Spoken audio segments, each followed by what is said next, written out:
Hi, my name is Claudius De Costa. I'm very well known as Gidwan over here. I'm from Ponsapat, Girdolin. I'm agitating this Goyan Korsonaka because this is going to kill our future generation. That is to coal, which is going to pollute our Goa very badly. We have already seen it in Vasco, what is happening.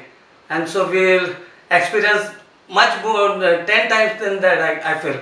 And I feel that coronavirus is at least will have a vaccine coming, but not our coal. The coal will be there for generations after generation, and which is going to kill the people. And Goa is going to become a hospital itself.